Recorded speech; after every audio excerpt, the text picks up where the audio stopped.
Well, let's talk about Chapter 6, which is the chapter that deals with credit and how to effectively use credit and some wise things you can do when it comes to credit. So learning goals, you can see what they are here. We'll talk about all kinds of different credit plans.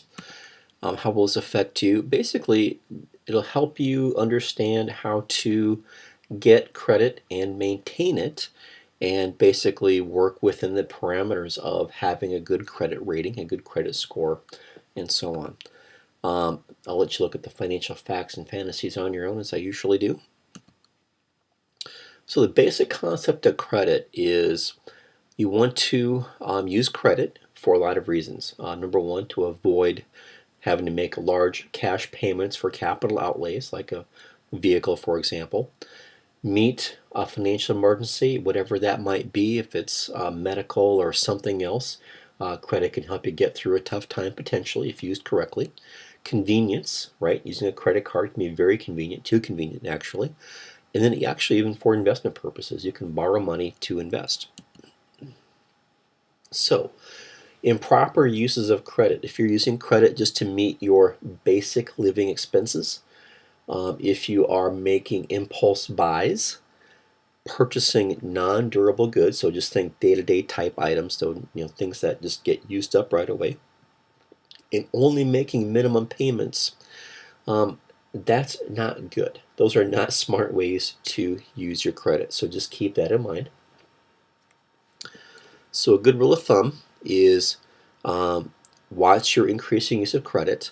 The product should outlive the payment schedule. So if you're using credit to buy something, that product should last longer than the payments, right? Than the time it takes to make the payments. So if you buy a vehicle and you buy it using a 4-year loan to buy that vehicle, clearly that vehicle should last you at least 4 years, if not longer. Clearly, hopefully, longer than 4 years.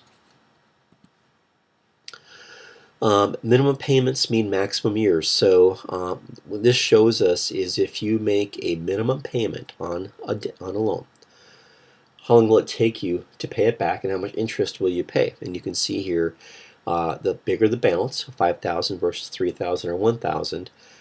If you just make 3% minimum payment at a 15% annual interest rate, it would take you 61 years to pay off that 5,000, 8.8 years to pay off the 1,000. You can see how much interest is paid and what the actual amount of interest compared to the amount borrowed will turn out to be. You can see it's pretty ridiculous how much you'll pay. So you want to make more than minimum payments if you take on debt. We're really talking credit cards in that example, because credit cards will have that high 15% rate.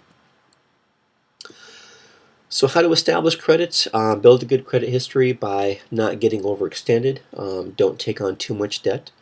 Always fulfill credit terms. Make payments on time. Make more than the minimum payment. If you can't make a payment, notify your creditors, and always be truthful when it comes to obtaining credit. Always be truthful and honest about it. Open checking and savings accounts. That's just a good way to establish credit. And get on a card and make small purchases. So just get a credit card. It doesn't have to have a high value to it. Just buy a couple of things here and there and just make the payment immediately so you're not paying interest. No matter how much you put on a credit card, as long as you make the payment every month, you will not be subject to interest. So the 5 C's of credit: character, willingness to abide by the terms of a loan; the capacity, basically the ability to service the debt; the collateral, own something of value to support the loan. That's why you get a little bit favorable terms for a home or an auto, because there's collateral if you do not repay the loan. Capital, unencumbered assets available. And then condition, what is basically the impact of the current economy on your loan. So the 5 C's of credit, just make sure you've got a good handle on what those mean. I'll ask you a few questions about those between the test and the quiz. So the question for most people when they go to a bank is, how much can I borrow? In terms of if you're looking at a home or a car loan or whatever that might be.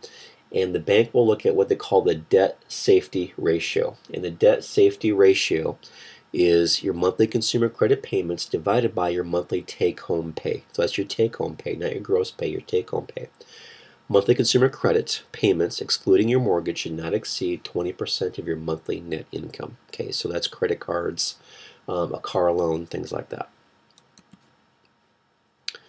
So credit cards and other open account credit, basically the credit's already been extended just by having that credit card. The bank has already given you credit. The consumer can buy up to that specified limit. That's why when you swipe your card at the retailer, it's essentially just sending a signal to the bank saying this person wants to buy so much money worth of stuff. Is there is there enough room on the card for that payment? And the bank says yay or nay, all electronically, yes or no to that. So offered by retailers and financial institutions. So a lot of retailers offer their own credit cards. If anytime you go to Best Buy or Shields or Kohl's or any place like that, they always want to get you into a credit card for that company in particular. You also get a monthly credit statement, and of course, if you pay the balance every month, you will avoid interest. Bank credit cards are typically the most popular, issued by a bank or a financial institution of some sort. The credit unions, savings and loans will offer credit cards. How much credit is available will depend on the applicant's financial status and ability to pay. Quite often they offer cash advances, and they also offer balance transfers. And then of course they have interest rates and fees based on various things happening. So depending on your credit status, you might have to pay an annual fee. Maybe yes, maybe no. Some cards are high interest cards, or they pay, or there's a prime rate plus a percent of based on your credit history to pay on any outstanding balance. There might be transaction fees, late payment fees, over the balance fees, balance transfer fees, foreign transaction fees. All those might come into play depending on the bank and your status. Some banks offer cards that offer rewards. You see those advertised all the time, like on TV. Frequent flyer miles, automobile rebates, merchandise rebates, affinity cards, collateralized cards, student credit cards. There's all kinds of different types of cards available out there. I would guess that most of you have debit cards. They're very easy to use. They work like writing a check or paying cash. Don't require a line of credit. There's no credit check at all.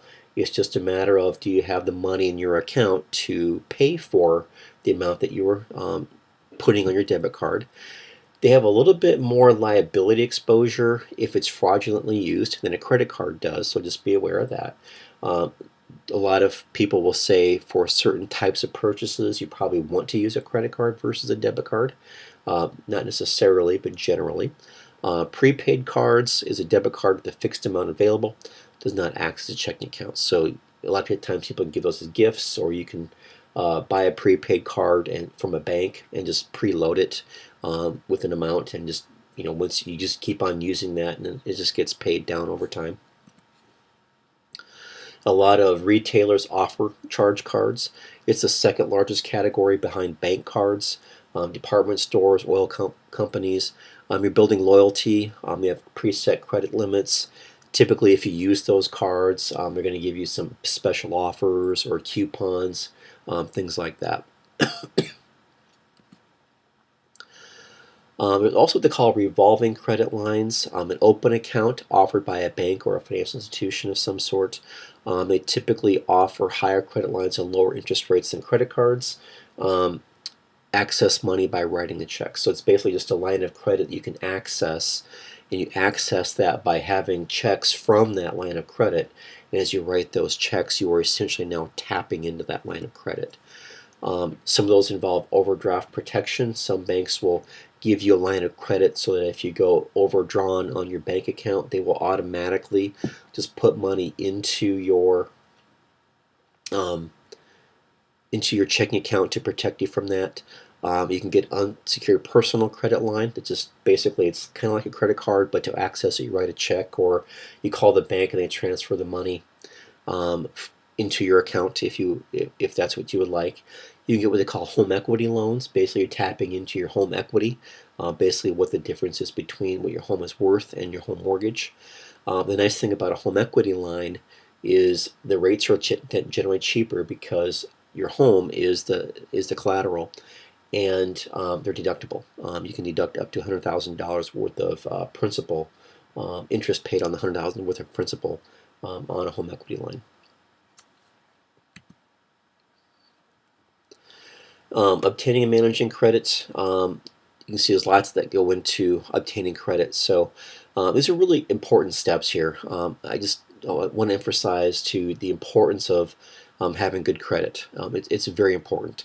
And so you want to make sure that you are making the right decisions now to make sure that when you graduate from USF and you go out and find that first job and you want to begin to buy a few things with the money you're making from your new job, if that's a new to you vehicle, whatever that is, just something to reward yourself for making more money, you'll probably be using some credit. And so you want to make sure that when you go to apply for that car loan or whatever that might be, that you have taken good steps up to that point to ensure that you do have good credit. So of course that means filling out a credit card application. Once you fill that out, there'll be a credit investigation. A credit bureau is going to score you. Credit scoring is done based on your FICO score, and so those are the steps. We'll go through each of the steps here in just a little bit more detail, but those are the 4 steps that go into play to getting credit. So FICO stands for Fair Isaac and Company. It's a company that came up with the scoring. It's a number-based system. The higher the number, the better. It uses only credit information. The 5 major components of your FICO score are your payment history. Have you made payments on time? How much do you actually owe? How much time is there to your credit history? Obviously, if you're younger, you'll have less history than somebody else. New credit that you've used, and then types of credit used. Is it credit card versus car loan versus home loan? All those things come into play.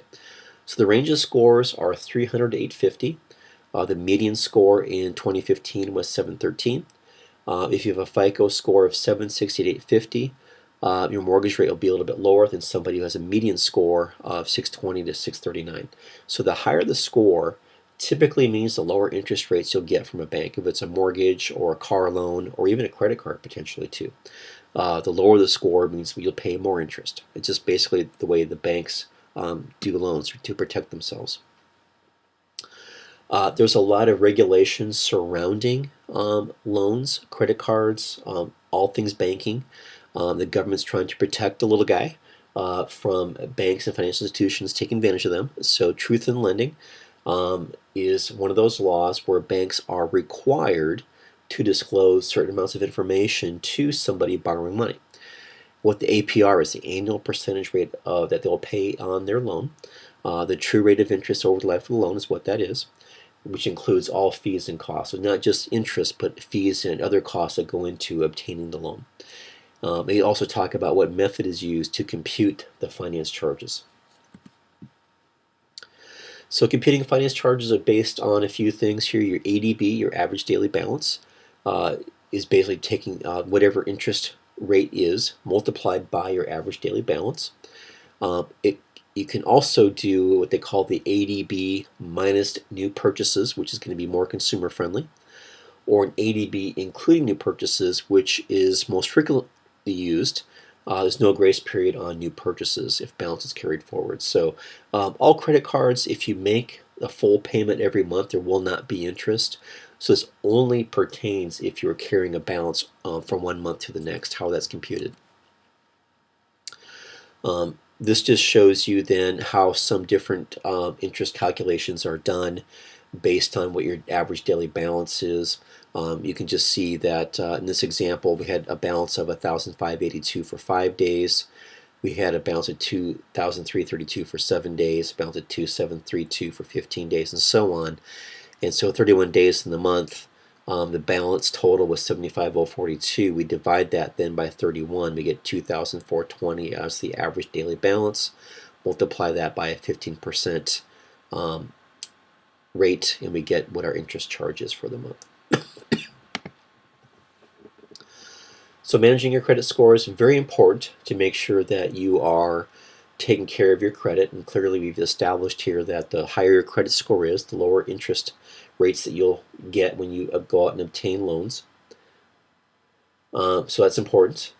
So review statements monthly to verify entries. Just make sure as you look at that statement that all the charges on that are charges that you actually made. Keep all of your receipts so you can double check them that these are these are charges that I did. Of course, if you pay the entire amount, you'll avoid finance charges, and try to pay more than the monthly minimum. If you can't afford to pay off the full amount, do everything you can to make more than the minimum payment. Always shop around for the best deal. Maybe your bank that you normally go to does not offer the best credit card out there. Do some research online. Look at one of those national online banks. Check them out. Maybe they will give you a better rate. So just all things to consider and think about when it comes to checking out what your interest rate that you'll pay is. So just things to keep in mind, what your interest rate is, what the fees are, what the grace period is, and so on. So average interest rates, you can see this is basically about a year old now, but balance transfer cards, cashback cards, and low interest cards, what the rates will be on those cards. So just some suggestions to avoid credit problems. Use discipline when purchasing. Follow your budget. Reduce the number of cards that you have. Be selective in accepting pre-approved credit. Just because you get a flyer in the mail saying you've been pre-approved for credit does not mean you need to take on the credit. Just shred it if you don't want it. Just shred it and don't even think twice about it. Limit your new charges. Pay more than the minimum if you can. Pay off the entire balance. Pay off cards with your highest finance charges first.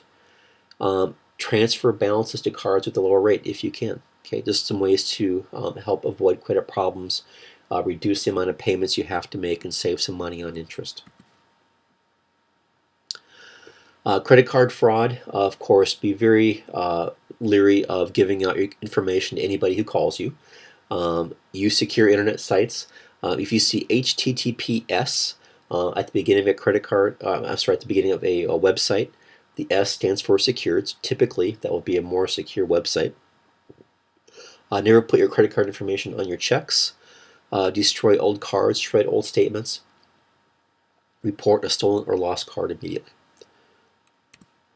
Bankruptcy, just be aware of bankruptcy options. Chapter 13 versus Chapter 7. Chapter 13 is the wage earner plan, debt restricted with payment, plan to pay off in 3 to 5 years. Chapter 7 is just straight bankruptcy, it wipes the slate clean. About 70% of personal bankruptcy cases are Chapter 7. In 2015, 900,000 people filed for personal bankruptcy. 1.3 million people were in the actual process going through it. And bankruptcy will negatively affect your credit for up to 10 years. So basically, think of it like this: is you would get no credit for up to 10 years potentially. So that will impact your ability to buy a home, buy a car, things like that. So just keep that in mind when it comes to interest. You definitely don't want to mess that up.